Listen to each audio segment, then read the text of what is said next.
What's your thoughts on government cover-ups or covert societies attempting to control humanity? Do you believe in ancient astronauts, intergalactic communication, or extraterrestrial visitations? Ever had an experience with disembodied spirits or the paranormal universe? Are these subjects fact or fiction? Each week, Tony and Eddie explore these unbelievable realities and beyond. Exclusively on Truth Be Told.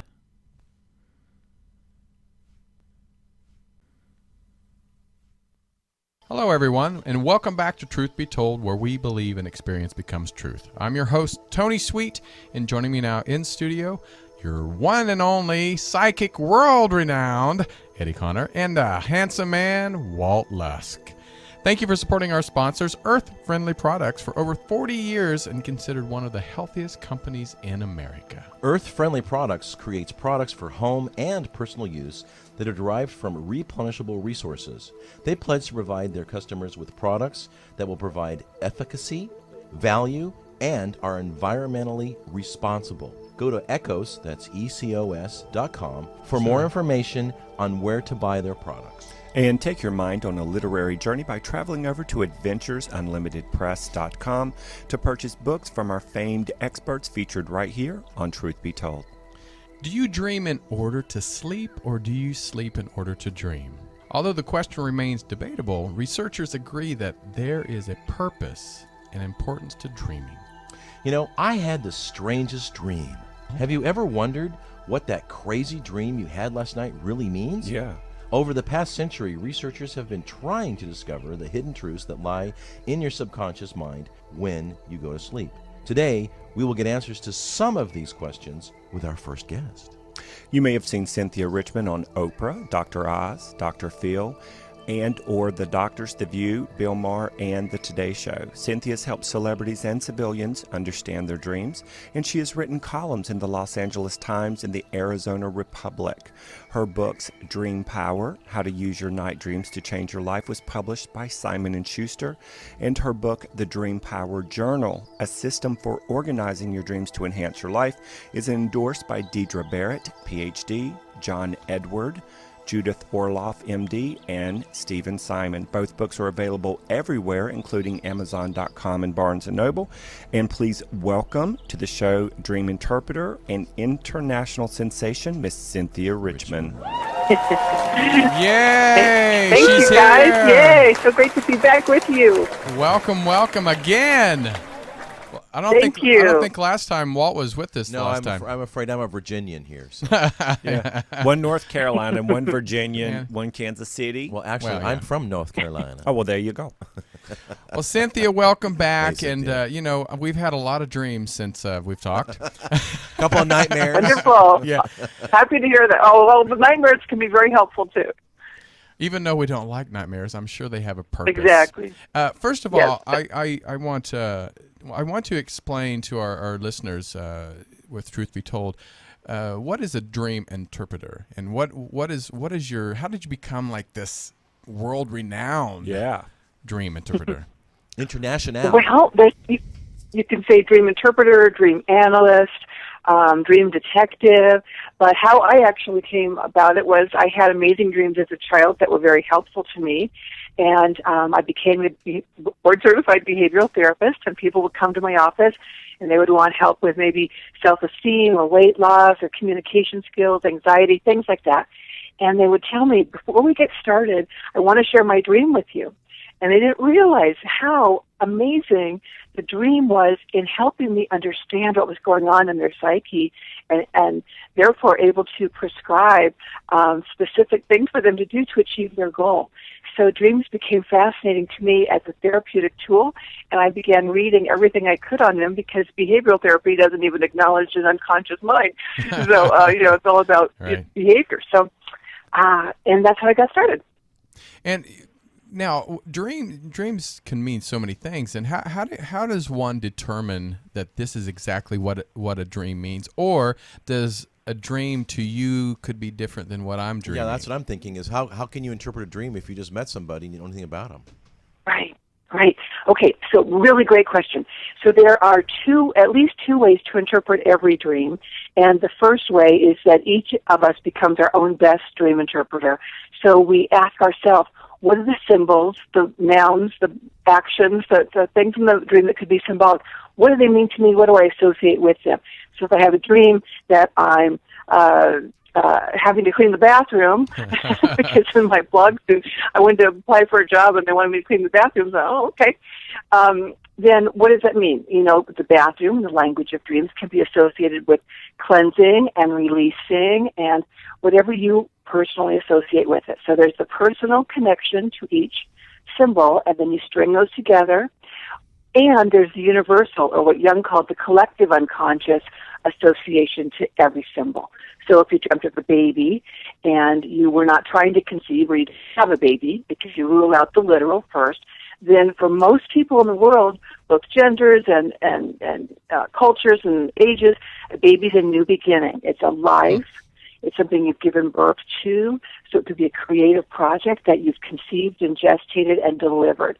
So a baby, a new beginning would be a universal or general association, and then there's your very personal one as well. Ooh, what if you're cleaning the bathroom and you found a baby in it? Well, where did you find the baby? Sure. And just to finish up on that thought a little bit more, typically when you hit on the meaning that your subconscious mind or dream source, whatever it might be, because we get dreams channeled in from guardian angels and guides and from our past and all kinds of things. As soon as you hit on the meaning that is meant for you to receive and benefit from, you get this feeling. Oprah calls it an aha moment. Other people refer to it as a light bulb goes off. But the sense of it is, it's the exact same thing as if you're in a conversation with somebody and you're both trying to remember the name of this movie or a song or an actor, and then all of a sudden one of you remembers the thing you're trying to, and it's of course that's the right name, of course that's the right person.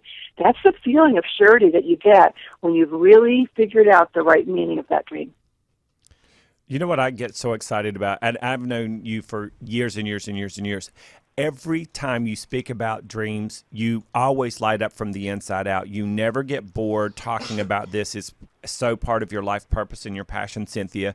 The other thing is you take this big, what some people consider either unfamiliar, sometimes scary, mysterious is a great adjective for it, and you demystify it and you put a structure to it, a very simplistic structure to it that helps us not be scared of the dream, whether it's a good dream or whether it's a nightmare. And you help us feel like we're getting back in touch with our power about it, like a higher being, our heart self, our soul self is literally trying to talk to us through the unconscious mind. Oh, you just said it so perfectly. Dreams are the language of the subconscious mind. They are the link. And Napoleon Hill, who wrote the book Think and Grow Rich and all kinds of other powerful empowerment books, talked about how the subconscious mind is the conduit between the finite mind of man and the super mind of creator or universe or whatever term you want to use.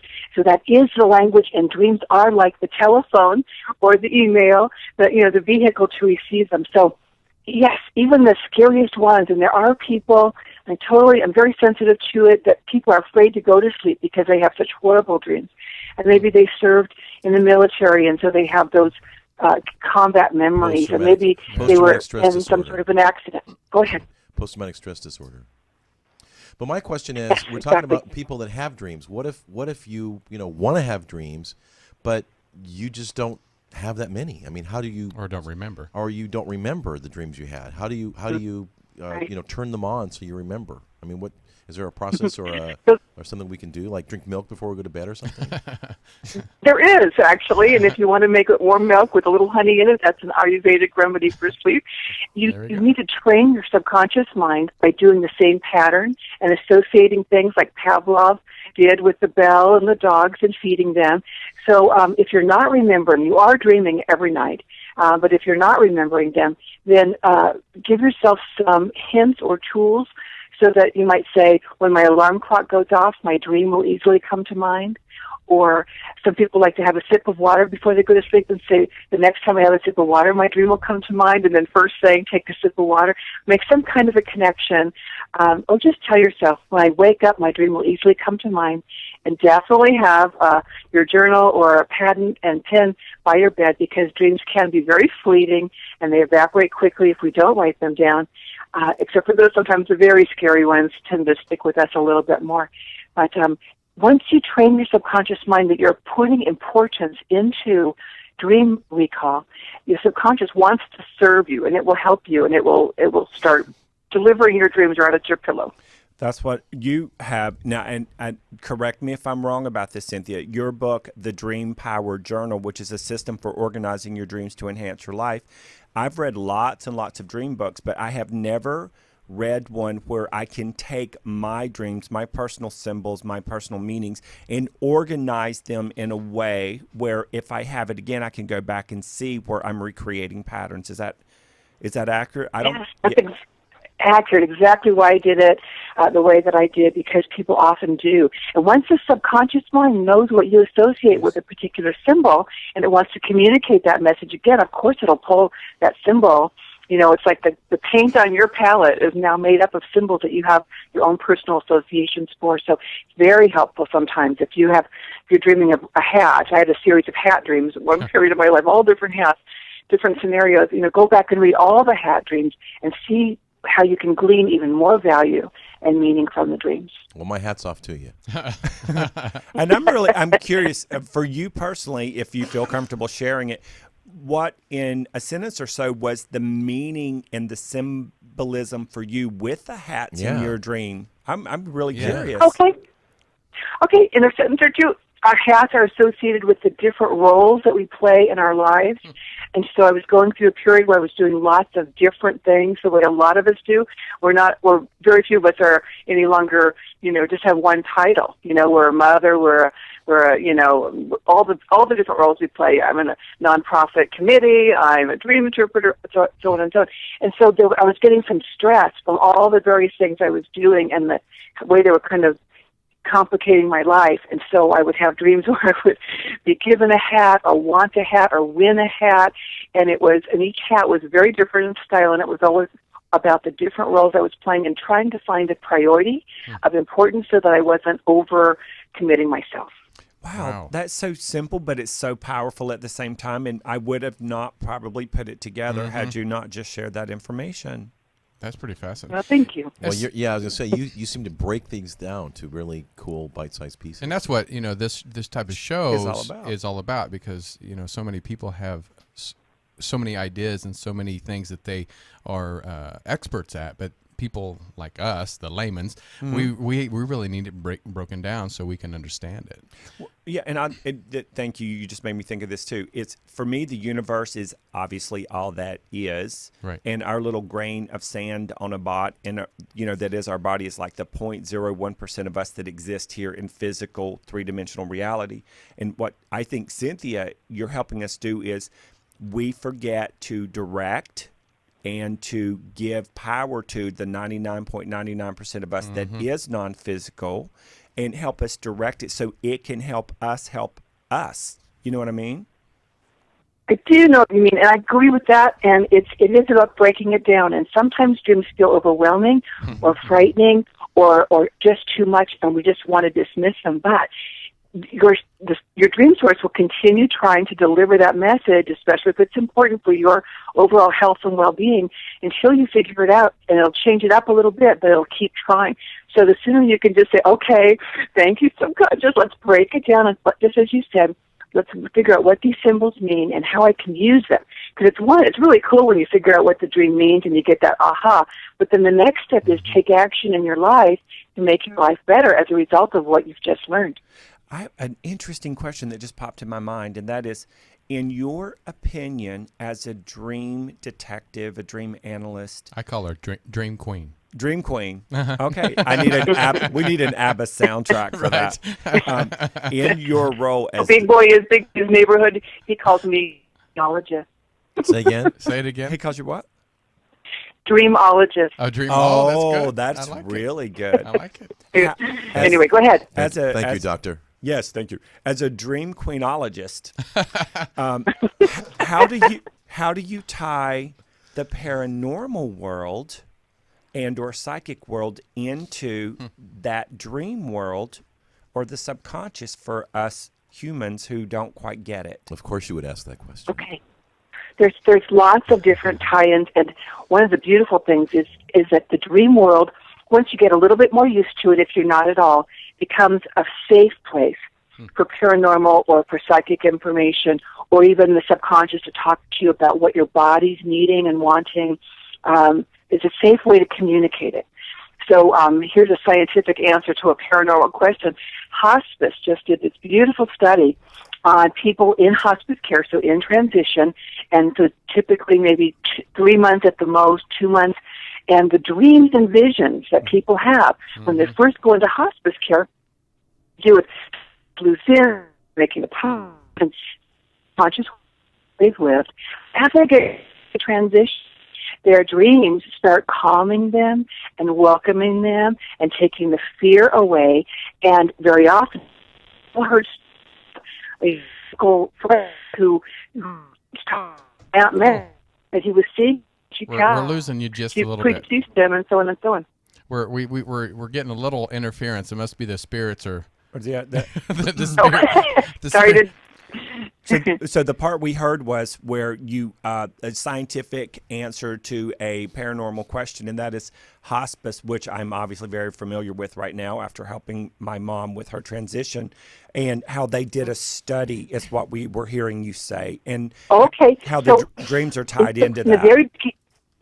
So dreams and visions. I study dreams and visions because, and the doctors would say, the doctors who spend the least amount of time with the patient would very often write off the dreams or the visions to hallucinations or to side effects of medication. But the caregivers and the family and the nurses who spent more time with these patients saw this arc of how the dreams and visions started taking away the fear of death for the person and started calming them and even getting them excited and welcome to the other side, to where the person has one foot on each side for a period of time and can share with their family what they're seeing and experiencing. I'm just so very, very excited to be involved in that, and I'm writing a book about dreams of the nearly departed now to try to dispel the fear of the end of life. Wow. I'm going to give you an example of what you just said. My mother is, she's 70, going on 76 years old, and her health has been not good for a long time. My father just put her in a nursing home about 2 weeks ago. But before he put her in the nursing home, she was just, she was bedridden. She definitely, was in pain and still is in pain. But she had a dream. And she told my dad, she says, I swear it was real, that my grandmother, it was her stepmom, but my step-grandmother, but it's always been her mother, the only woman that really ever stood up for her in her life. And so my grandmother had passed away almost 2 years ago. And my mom said that she came to her bedside and said, come with me upstairs. And my mom can't even walk. And she said, so I went upstairs with her. And my dad said, you went upstairs? And she said, yeah. She goes, she wanted to go upstairs. And so I went up with her. And she got up like it was nothing. And I mean, she didn't get, I don't think she got up in real life. Maybe she did. But it was one of those things that I thought, wow, the spirits are actually coming to prepare her for the transition. Yes. And so many people share that tender story of being made ready or prepared, and then they're told it's not their time yet, their appointment's in the future, but they just have this sense of well-being and beauty and peace with it. So I believe exactly that's what happened to your mother. Yeah, she said it was very peaceful. She said she loved seeing her, and like I said, she hasn't seen her in years because of her health, both health. They couldn't see each other for years. So it was kind of a nice feeling for all of us to know that she had some Go to the light. Right, pretty much. Well, and just what little bit I've learned from Cynthia is the stairs is ascending, going up, and she's with somebody she loves and trusts. That's what I found fascinating about going upstairs. Absolutely. And then your mother just had that feeling. And my mom, too, who just passed at the end of January, what I love about hospice also, and what you're doing with your book, Cynthia, is there are physical things that happen to the physical body whenever they get to the in-between world state. So the hospice caregivers are really good about knowing what all of the signs are. And even in their literature, they give you some guidance. If you're not familiar with non-physical or the dream world, if you will, the other side, they give you these little techniques you can do and how to talk to them when they come back and say, oh, I was just sitting with Mama. And they're like, well, Mama's been dead for 30 years. And they teach you how to do it. But Mama did this too. She would come out, she would say, and one of the common things, I believe, tell me if it's right, is they keep saying, I'm ready to go home. I want to go home now. And we all know what that means. And my mom was so out of it, obviously the last 4 days, literally out of it, that I got my brothers together. There were 4 of us, 2 of us on each side of her little bed in her little bedroom where she'd lived for 40-some years. And she was completely unconscious. And we all went back there and just sat there and got quiet. And she opened her eyes. She looked at every single one of us for a split second and said our name, just barely. And then she said, y'all want me to fix you something to eat? Just like when we were little kids. And then she just closed her eyes and she went back to sleep, as it were, until she transitioned. But I saw that a lot. And now, if you're interested in everything we're talking about right here on Truth Be Told with Tony Sweet, Walt Lusk, and we have Cynthia Richmond on the phone with us. She's got a phenomenal blog. She breaks all of this down. She gives you dream interpretations. She has a monthly newsletter as well, and you can find all of this at dreampower.net. You can also get her books too at Amazon.com and Barnes & Noble. It's Dream Power: How to Use Your Nighttime Dreams to Change Your Life. And this is my favorite of the 2, is the Dream Power Journal, which is a system for organizing your dreams to enhance your life. So she demystifies it. We don't. We just here listening to beautiful Cynthia talk. Right. But she demystifies that non-physical aspect or that dream world and helps us be the captain of the ship instead of just a passenger down there shoveling coal into the engine. Well, hey, thank you, Eddie, for all that, and all that's free. The blog's free, the newsletter's free, and I'd love to hear from people. Oh yes, please go, and it's up on the screen, so the people that are watching live or on YouTube definitely go to her website and sign up. I have a question. So you're talking about like hats and certain things are symbolizing from transitioning to what's next in life, but you know how there's trends in every generation. Say, my grandmother, born in 1909, it was definitely different dreams than what we have today. Does dreams change with every generation of what things mean? Wow. Yes, great question. And all the old traditional dream symbol guides don't have any of the they don't have any of the technology. They don't have cell phones. They don't have the sounds our computer makes when it's logging on. All those things have become part of our dreamscapes. So yes, they do change with every generation and every culture. There was a time in history when dreams were, thought of, especially by indigenous cultures, as a way to communicate with ancestors in the night, to get advice about crop rotation or whatever, how to treat an illness, things like that. And there was a time that, in 1900, when Freud wrote his book about dreams being the royal road to the unconscious, and where dreams jumped into more of a scientific approach and breakdown. And then, of course, every religion has had their own associations. The King James Version of the Bible has, I think, 274 mentions of dreams and visions, and dream interpreters were revered, and they lived with the king in the castle, and they had king, based policy on what his dreams were. So, yes, they have changed quite a bit, and the trend right now is group dreaming, or where many people across different continents will be dreaming about the same symbol or theme or same dream at the same time. And we think this has to do, for one reason is Earth changes, so a lot of people that are sensitive will feel an earthquake or feel some upheaval, tsunami, things like that. But also what's happening in the world sort of, politically, and people who care about world news and world, direction are picking up, feeling the same things at the same time. So that's really fascinating. And how does someone like yourself keep up with that? Because like every culture, not just every generation, must have different interpretations, or maybe they don't. But how does someone like yourself learn and keep up with those? It's through scientific articles and magazines and the books that come out, and it's my passion. Mm-hmm. So I make myself aware of sources and where to get information and tabulate it. There were two bureaus in the 1960s, one in London and one in New York, that kept track of dreams, precognitive dreams that come true or that predict the future accurately. Ooh.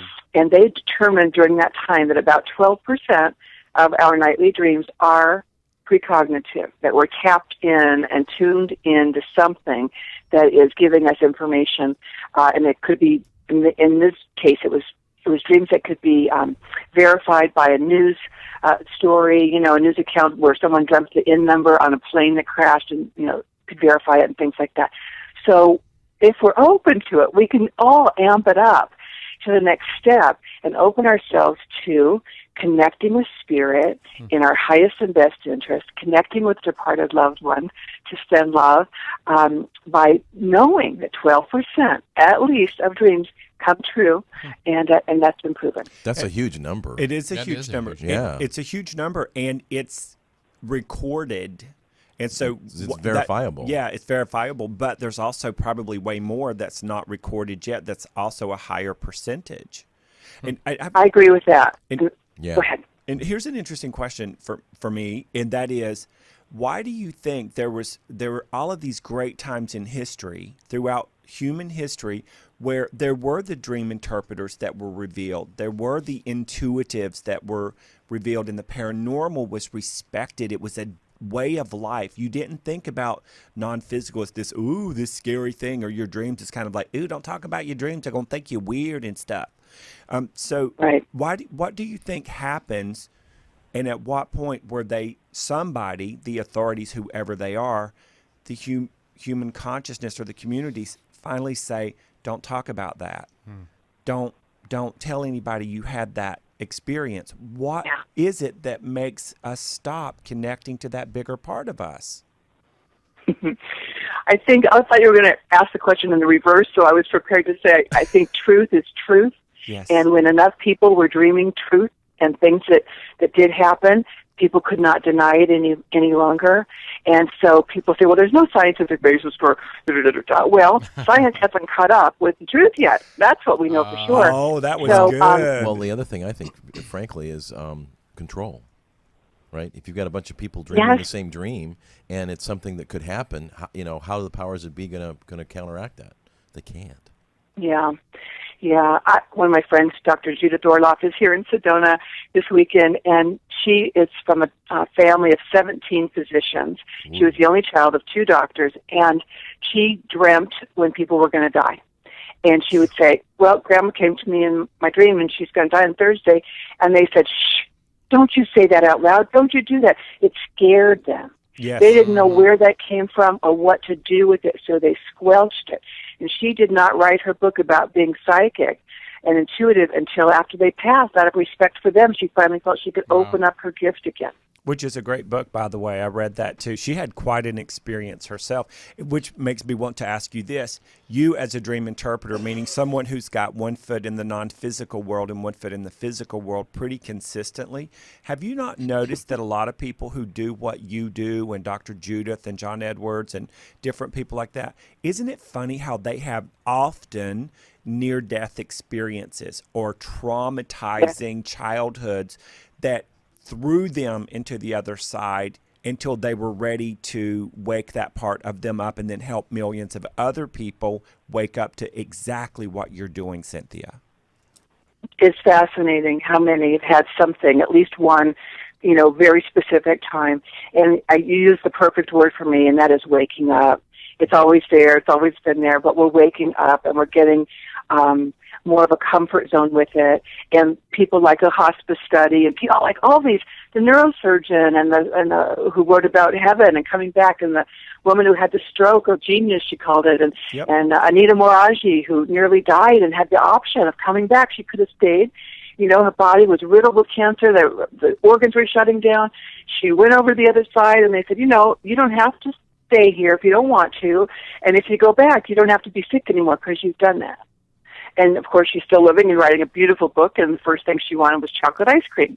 Oh, I love her. I know, right? Well, and so what's fascinating about that is those are people who would normally have said, oh, it's hallucination. Oh, it's the medication they're on. And now these people in the scientific world, and I agree with you, because science is, they're trying to catch up. Okay, they chasing the train. Okay. And now they're coming back. They've been in the train. They were in the luxury car, and they're coming back and saying, I don't care what you say, this is my truth. And they're sharing a new truth in a limited scientific-minded community. So I'm not saying making them wake up, but it's inspiring them to wake up faster in that community. If you've had an experience that you know for sure happened, you will not be talked out of it. You cannot deny Absolutely it. not. And so more and more people are waking up, and more people are being willing to share without the stigma that we once associated. Which is so empowering and so freeing. When I was at home, before my mom passed away, I was sleeping in my old room in the day bed, and which is very uncomfortable. It's like a hammock for old people, and me being the old people. And I was laying there, and I was awake and asleep, and it was in the morning. It was sort of twilight, and literally to the left of me, less than a foot from my ear, I heard, hello. And I was like, oh, hell no. But I knew it was real, and before I opened my eyes, I said, I'm going to open my eyes. I don't want to see you, but I hear you. Yeah. I just want you to know I hear you. And most people would think that's cray-cray, but that is actually normal. Oh, yeah. And very often people hear their own name being called. And I just say, when it happens to me, I'll just say, yes, Spirit, I hear you. Do you have a message for me? If we can stay in a high frequency of energy and know that only things that are in our highest and best interest that we'll permit, so surround yourself with white light and then see a light connected to Spirit and say, is there a message for me? And you need to come in love, you know? Yes, and we are that light that we forget that we are. Can I say something intuitive to you? Of course. You literally, as we're having this conversation, I can see where there is a woman in what looks to be a white nightgown, like an older type of gown, but very pretty, very lacy, cotton, not polyester, honey, the real stuff back in the day. And I almost feel like she could have been back in the era of lanterns and candlelight and snubbing the candle out with the little thing. And once in a while, I feel like she, in your dream world, comes to you right in the doorway of your bedroom and or one of the doors in your home, watches over you very much like a guardian angel when you're resting or sleeping, but she's watching over you. I want to use the name Rebecca or Rabina or something with R's and B's or CK's, and it could be a CS, but watching over you. Even as we're having this conversation, I can see her as clear as a day, almost like think of the postcards from the early 1900s, just as they started to go into a little bit of color from black and white. And that really beautiful thick hair that they just sort of pulled back. And I can see her profile, and she's just looking down at you, watching over you. And she's very benevolent, very much of the light and that sort of stuff. I love that. Yeah. Could be. I have my mom's mother's name is Rachel, and she was born in, I think, 1908, something like that. Wow. There you go. That gave me goosebumps. There you go. Wow. Oh, I was very close with her, and I didn't get to see her at the end because it was a long story. But anyway, I didn't get to see her, and I felt very, very, very badly about that. And she did come and visit me in my dream one time and held my hands, and I physically felt her holding my hand. So that's in my book, by the way, that story. Oh, That is crazy. I love this. But see, this is normal, everyone. I mean, it looks like a little, ooh, he's having a psychic vision. Oh, my God. We all do it. We do it with every breath in and every breath out. If we'll tune to it. Psychic vision is really more of a dream-like just awake. Is that correct? Yeah, I mean, the other trend we were talking about is that more and more people are talking about how they get glimpses of being in other dimensions while they're here and they're having a physical existence and everything, but they have either dreams and or daytime little glimpses and bits of flashes of being in another dimension, another world, another lifetime at the same time. And there are people who say in their dream state, and I am one of these people, every so often I'll have a dream, and I'm back. I have dream friends, a dream house, a dream job. I have all these responsibilities, and I'm like, oh my gosh, I almost forgot about this world, this place, and I get right into it, and I'm busy over there. It's like tuning into, I don't know, another lifetime, another dimension that feels just as valid and real and vivid as this one does while I'm having the dream. So I think, we're all raising our consciousness, and we've had so many beautiful spiritual teachers who have helped normalize things that people have been experiencing forever.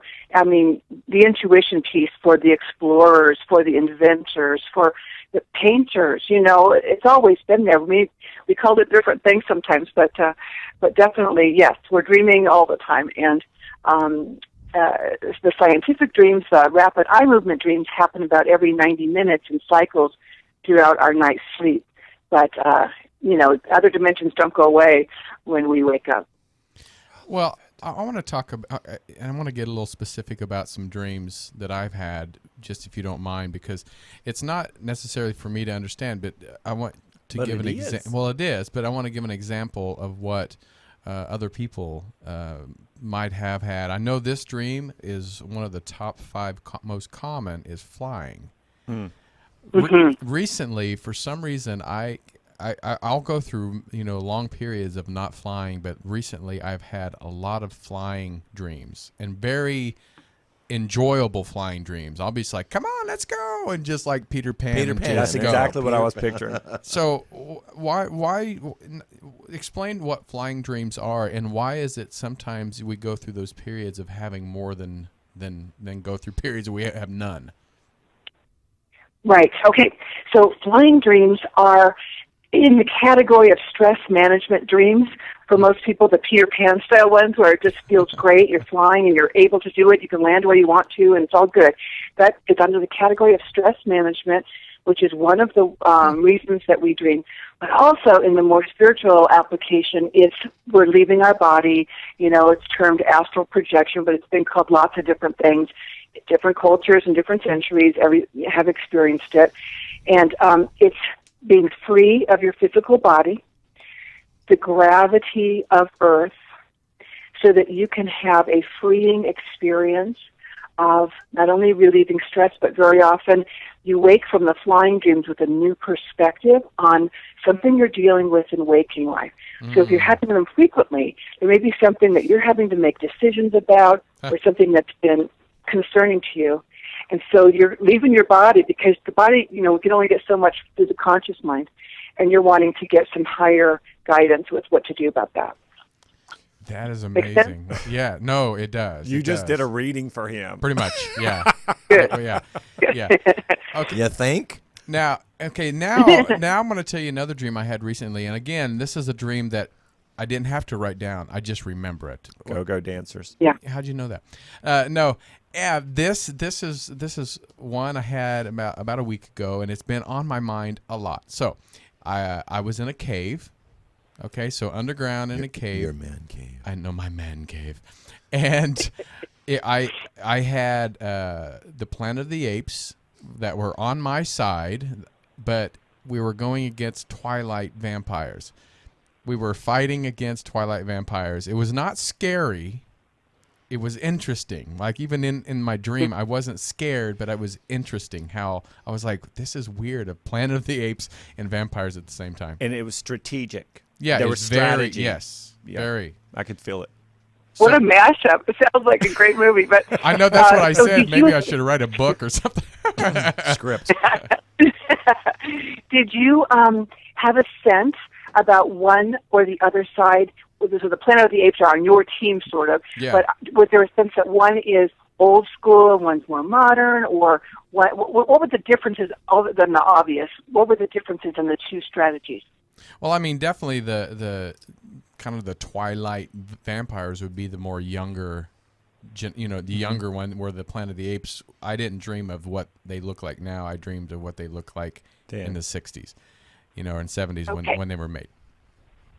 Okay, so where in your life are you, again, dealing with something where there's two sides or a decision between two things, where one of them is more old school and one of them is more modern, but not necessarily right because it's old school or right because it's modern? Where in your life are you dealing with probably two people, and it's probably two different philosophies, two different approaches that they're taking to something, and you're leaning toward the one which is relying on something that's been more traditional and been around longer. Wow. Which is funny, I guess, in a way that this is dealing with the company. Yeah. Where, the way internet has really gone, I really want to keep old schoolish, but keep up with the modern technology of being open 24/7, where a lot of internet stations are only open or on when the show is on, and then they're off. So I'm constant. Like that popped in my head when you said that I want to keep a tradition of what entertainment was before, of 24/7, or constant entertainment. I don't know if that has something to do with it, but come on, Cynthia. I know you got something good. You're gonna pull out one of them hats, girl. Right? I can feel pull it. out one of those. Yeah, pull out one of those hat with a feather in it. There we go. Well, and just if it is that situation, and we look at it, the apes slept and they could die, but the vampires never die. They're 24/7, and you felt like you're on the ape team. So maybe it's some kind of message there for you. What can I do to get on the other team, or what can I do to adopt my values and personal choices? What kind of support do I need to find in order to that was a key word. do it my way, do it the way I believe is the right way? Girl, I just saw baby Jesus. Let me tell you what happened. You just hit the nail on the head. Tony wants to hold on sometimes. He likes like we all do in this room, we like the country store values, meaning the warmth, the heart, the connection, the hard work ethic of I built this company and da-da-da-da-da. And I'm going to go home and I'm going to wash the sweat off me. But there's a whole new way of thinking, which is I need to delegate a little bit. I need to let go of little pieces here and there. And so in come the vampires. Yeah. And this is going to be an evergreen. You just so nailed that, by the way. Especially when you said support. Well, support, Look at you. Yeah. And let's take it to the one next place, and that is a vampire, not Twilight necessarily. I haven't seen that series. I know I'm the last person on the planet, but I haven't seen it. But vampires live off of other people's blood. In the language of dreams, blood is your life force. Mm-hmm.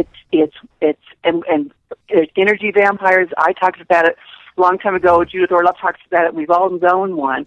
Somebody who is in your life and they just steal your energy. Yeah, it's called vampiring. And it's not a satisfying conversation. It's not a satisfying experience. You leave them exhausted. You're feeling exhausted yourself. Absolutely. So delegating is trusting and being willing to allow someone whose life force or passion is in an area of expertise that you can allow them to do that and know that it will be well done, and it's one less thing for you to do, which gives you more life force. Oh, see that if I would give what comes to mind for me from a a business perspective is you have to find somebody that does that what you want. They make that their fun and their play, even though it's their work. Yeah. Yeah, that's I hear you. You hit it. You hit that. I went through several website designers before I found mine, and he gets so excited when I discover a little new thing that he did, or he does the illustrations for the blog, and and I'm so grateful to him. He was the perfect person, but the first few people were not the perfect person. It's a cool website. And I deferred to them because they knew more about it than I did, but I needed to find the person with the passion for it. Absolutely. Yeah, and the thing I love about that is, I'm going to personalize it for a second. As a creative, artistic person myself, who knows really nothing about that left brain computer world, we rely on those scientific-minded people who have that same type of passion that we have in what we do. Mm-hmm. And it takes a lot to stand up to somebody who knows everything about that world but doesn't get your vision. And Walt said it best. That's a damn great website you've got, Yeah, Cynthia. great beautiful. website. Tell And us for the- again. Thank you all. You're welcome. And Thank you. you can sign up for a free blog at dreampower.net and also a monthly newsletter, which is also free at Cynthia's website, which is dreampower.net. If you're just tuning in, you're listening to Truth Be Told. I'm Tony Sweet. I'm Eddie Connor. And I'm Walt Lusk. And Cynthia's books, which you can get at Barnes & Noble or Amazon.com, are Dream Power, How to Use Your Night Dreams to Change Your Life, which I've read and I love, and the Dream Power Journal, a system for organizing your dreams to enhance your life, which I have read and I love and I still use. Cynthia. Thank you, Eddie. And I'd just like to offer to your listeners and please. viewers, if anyone has had dreams of departed loved ones or would like to, or has been troubled by those types of dreams, please email me. And I'm writing on that topic now, and I would love to help you. And if you're agreeable, it'll be in the book. If I can use it to help someone else take away fear or have understanding. So Cynthia at dreampower.net. And I want to tell people too that don't be afraid and fear your dreams, because like if somebody that was scared of vampires or scared of apes or whatever, Cynthia just described what something that may look fearful is actually very helpful in your life. And I think that's something is important for people to remember. Don't always fear your dreams. Yeah. It doesn't always mean exactly what you think it is. I don't think it hardly ever means what we think it is, but then when we get into, like, I loved how she nailed the essence of what you're emotionally going through on a feeling level. And your dream symbolized it perfectly, but not in a way where our little conscious minds understand it. And then you just put it all together. You literally put meat on the bones of what it was about. And now you empowered us. And I love that. I feel like a superhero. That's girl. what it's all about. That's what I love. That's why I love my Absolutely. work. And everyone can learn to do it. You really can be your own interpreter. It's one of the beautiful communications that most of us don't pay enough attention to. We're busy with our working lives, and we just, where am I supposed to be right now, and where's the coffee, and so on and so on, and we just let evaporate. And there's such an incredible gift. People say, I wish I had a owner's manual for my body and life. Well, Right. you do. It's in your dreams. Oh, go ahead. Well, and speaking of, you're going to be on The Doctors, I think. Is it later this month, the TV show The Doctors? It's Monday the 23rd. And so this coming Monday, and talking about the dreams of departed loved ones. And they said they want me back soon because not everyone dreams about departed loved ones, but everybody dreams, so we'll do another segment and broaden it out. But this is with a lovely woman whose father died, and she's still emotional about it, and I think I was able to help her. Cynthia, why don't you have your own radio show? Yeah. I would love to. I've done Call in. host, a guest host. I've done 1,000 interviews on radio, and I love radio because people can be anonymous and share their dream that they might be embarrassed to share in person and stuff like that, and reach a lot of people. Yeah, I would love to. I'm just spoiled because I've been paid to do it, and I don't want to have to pay somebody. Oh, Well, Just, yeah. I love that. we do have a home here for you at UBN. I know. We'll have to talk. Thank you. We'll Thank have you. to talk, Well, let's Cynthia. talk about it. Yes. All right. So we have about 2 minutes left. We want to definitely thank you for being a part of the show because thank you. This was amazing, and Yeah.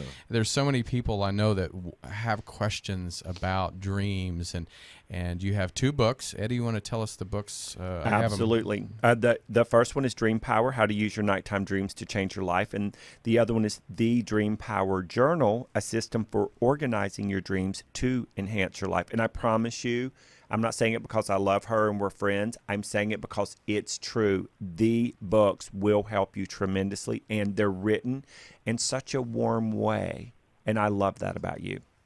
Yeah, and you also go. You can I also love go to you. you go to dreampower.net and get her books as well. Yep, and Amazon.com and Barnes & Noble. Well, you're welcome here anytime because we love Thanks, you. guys. Yeah, We Tony's love always you. Well, having keep dreams writing and your nightmares. dreams. What's that? Tony's always having dreams and nightmares. He wants you back. That's right. Okay, well, write them down. That can help you. All right. Well, we love you, Cynthia. Thank you. Love you. Thanks, you guys. Have a beautiful rest of your day. You Thank too. you, We'll too. talk to you soon. Have a great weekend.